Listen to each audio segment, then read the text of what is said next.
ഇവിടെ ഒരു പെണ്ണ് മാസങ്ങൾ കൂടുമ്പോൾ ഇവളുടെ പേരും ജോലിയും ഐഡന്റിറ്റിയും ഒക്കെ മാറ്റിക്കൊണ്ടിരിക്കുകയാണ്. എന്തിനാണെന്ന് വെച്ചാൽ ഇവൾക്ക് ശരിക്കും 107 വയസ്സുണ്ട്. എന്നാൽ ഇവള് എന്നും ചെറുപ്പക്കാരെ പോലെ 30 നടുവിലാണ് നിൽക്കുന്നത്.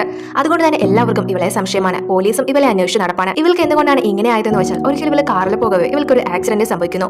മരിക്കാറായ അവസ്ഥയിൽ ഇവൾക്ക് ശക്തമായ ഒരു മിന്നലേൽക്കുകയും ചെയ്യുന്നു. സോ അന്ന് മുതൽ ഇവളുടെ ശരീരത്തിൽ ഒരു മാറ്റം ഉണ്ടായിട്ടില്ല. അവൾക്ക് പുതുജീവൻ ലഭിക്കുകയും ചെയ്യുന്നു. പക്ഷെ ഇവളുടെ മകളാണെങ്കിൽ വയസ്സായ അവസ്ഥയിലാണ് ഉള്ളത്. അവളെ കണ്ടാൽ ഇവരുടെ അമ്മയാണെന്ന് പറയും. അങ്ങനെ ഇരിക്കെ ഇവർ താമസിക്കുന്ന പുതിയ സ്ഥലത്ത് വെച്ച് ഒരാളെ കണ്ടുമുട്ടുന്നു. അവനുമായി ഇഷ്ടത്തിലും ആവുന്നു. പക്ഷെ ഇവൾക്ക് ഇങ്ങനെ ഒരു കുഴപ്പമുള്ളത് കൊണ്ട് തന്നെ മാക്സിമം അവൾ അവനെ ഒഴിവാക്കാൻ നോക്കുന്നുണ്ട്. പക്ഷെ അവനാണെങ്കിൽ അവളെ വിട്ടിട്ട് പോകുന്നില്ല. അങ്ങനെ അവർ അവന്റെ ഫാമിലിയെ കാണാൻ അവന്റെ വീട്ടിൽ എത്തുന്നു. പക്ഷെ അവളുടെ ഇപ്പോഴത്തെ ബോയ് ഫ്രണ്ടിന്റെ അച്ഛൻ ഒരു സമയത്ത് ഇവളുടെ തന്നെ ബോയ് ഫ്രണ്ട് ആയിരുന്നു. കാരണം അന്നും ഇന്നും ഇവൾ ഒരേ ഏജിലാണ് ഉള്ളത്. സോ ലാസ്റ്റ് ഇതൊന്നും നടപടിയാവില്ല എന്ന് പറഞ്ഞ് അവൾ പിണങ്ങി പോകുന്ന നേരം അവൾക്കൊരു ആക്സിഡന്റ് സംഭവിക്കുന്നു. അവൾ അതിൽ മരിക്കുകയും ചെയ്യുന്നു. പക്ഷെ ആ സമയത്ത് തന്നെ ചന്ദ്രനിലെ ചില മാറ്റങ്ങൾ ഭൂമിയെയും ബാധിക്കുന്നുണ്ട്. ആ മാറ്റങ്ങൾ ഇവളെയും ബാധിക്കുന്നു. അങ്ങനെ അവിടേക്ക് എത്തുന്ന അവളുടെ ബോയ് ഫ്രണ്ടും മെഡിക്കൽ ടീമും ചേർന്ന് അവളെ ഹോസ്പിറ്റലിലേക്ക് എത്തിക്കുകയും അങ്ങനെ അവളെ ലൈഫിലേക്ക് തിരിച്ചു വരികയും ചെയ്യുന്നു. കുറച്ചു കാലം കഴിയുമ്പോൾ 30 സ്റ്റക്കായി പോയ അവൾക്ക് അതിന് മോചനവും ലഭിക്കും.